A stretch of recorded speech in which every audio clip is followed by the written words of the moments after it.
c'est un autre sujet que nous avons présenté, c'est-à-dire la simplification de toutes ces tâches administratives qui parfois sont très lourdes, leur prennent énormément de temps et les détournent un petit peu de la mission essentielle de pilotage de l'établissement.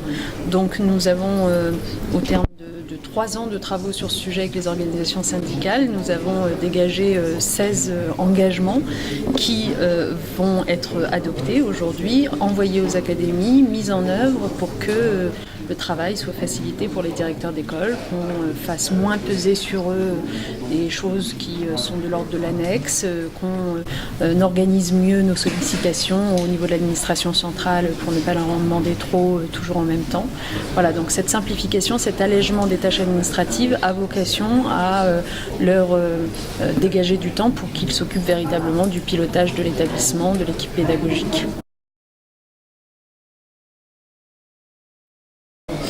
Oui, voilà, c'est ce qui vient d'être présenté à l'instant, c'est-à-dire qu'au fond, les réunions, les enquêtes, les paperasses sont souvent le fait, reconnaissons-le, de l'administration centrale, du rectorat, de l'académie, des inspections. Et donc, les engagements que nous venons de présenter sont des engagements pour nous-mêmes, que nous allons nous atteler à respecter scrupuleusement pour réduire le nombre de sollicitations à l'égard des directeurs d'école, pour les organiser mieux, pour avoir des outils informatiques qui permettent une plus grande fluidité de communication des informations, pour que tout cela finalement leur prenne moins de temps, soit moins pénible aussi, soyons honnêtes, et qu'ils se consacrent davantage à la vie quotidienne de leur établissement. Alors c'est un travail que l'on va mener avec les utilisateurs, parce que nous allons leur demander leur avis, et le fait aussi de leur renvoyer les résultats des enquêtes leur permettra de savoir si cette enquête elle est intéressante pour eux, y compris pour leur pilotage de leur école.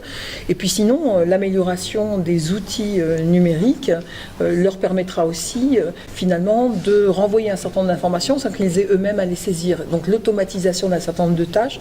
Je pense par exemple au fait que les langues vivantes qui vont être étudiées par les élèves dans le premier degré seront automatiquement connues et donc ne seront pas l'objet d'enquêtes permanentes et successives. Cette remontée automatique d'informations doit beaucoup finalement faciliter la vie quotidienne des directeurs et des directrices d'école. Mais c'est aussi l'amélioration des outils informatiques, c'est pas seulement l'équipement, c'est aussi penser les applications pour qu'elles soient ergonomiques, faciles d'accès, facilement utilisables et qu'une part des tâches usuelles, en particulier administratives, des directeurs d'école soit désormais automatisée. Je pense par exemple à le fait qu'on ne soit pas obligé de rentrer 10 fois l'adresse de l'élève, que tout ceci puisse converser les uns avec les autres et permettre vraiment une automatisation de ces tâches ordinaires. Il y a aussi dans les engagements qu'on prend, vous l'aurez noté, un engagement qui consiste à renvoyer systématiquement au directeur d'école les résultats des enquêtes nationales que nous conduisons. C'est-à-dire qu'on comprend bien qu'ils soient parfois agacés lorsqu'on les sollicite pour répondre à des enquêtes et qu'ensuite, eux n'ont pas le sentiment de bénéficier des résultats qui pourraient les intéresser ou leur être utiles au quotidien. Mais je voudrais insister sur une chose, c'est que il y a la culture de l'administration à changer pour qu'elle soit moins pesante sur ces directeurs d'école en termes de sollicitation. Nous nous y engageons. Il y a une aide humaine à leur apporter et pendant ce quinquennat, nous avons fait en sorte que les directeurs d'école soient aidés par des personnes en contrat aidé qui sont au nombre de plus de 13 000 aujourd'hui dans nos écoles.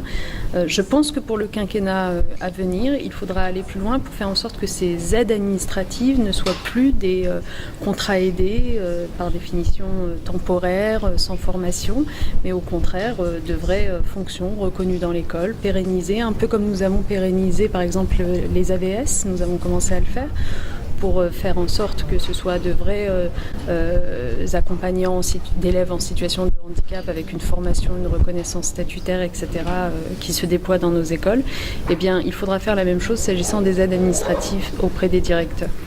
Alors, une fois que j'ai rappelé tout ce que nous leur devons et tout ce que nous devons reconnaître en eux, je suis consciente que les discours ne suffisent pas et c'est pour ça que nous avons agi, bien entendu. Il fallait que cette reconnaissance se traduise institutionnellement, politiquement, dans les actes.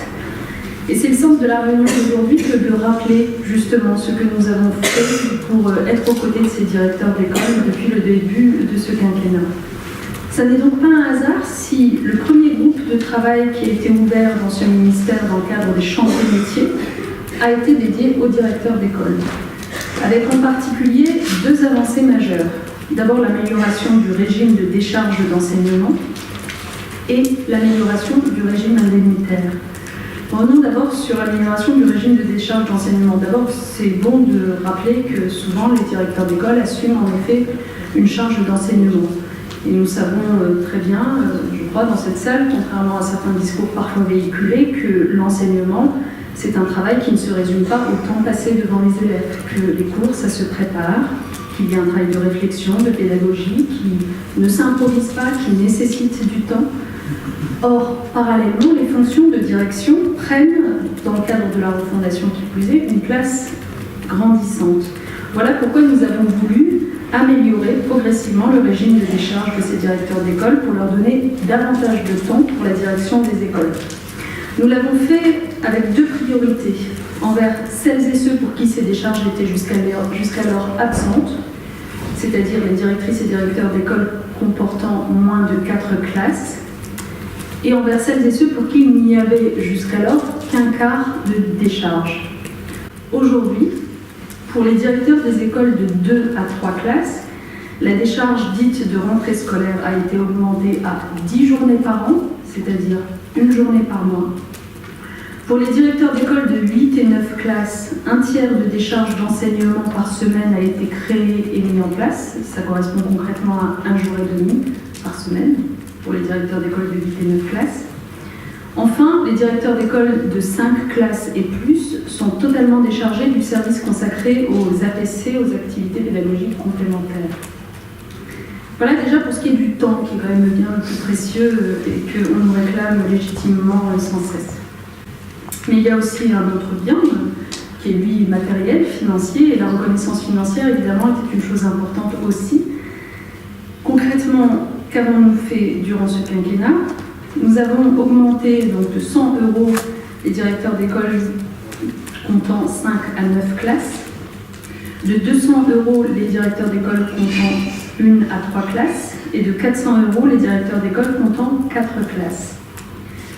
Au-delà de ces revalorisations, nous avons tenu à améliorer leurs perspectives de carrière avec un accès plus rapide à la hors-classe et ils sont désormais, depuis ce que nous avons adopté dans le cadre du PPCR, éligibles à la nouvelle classe exceptionnelle dont on nous a parlé encore récemment.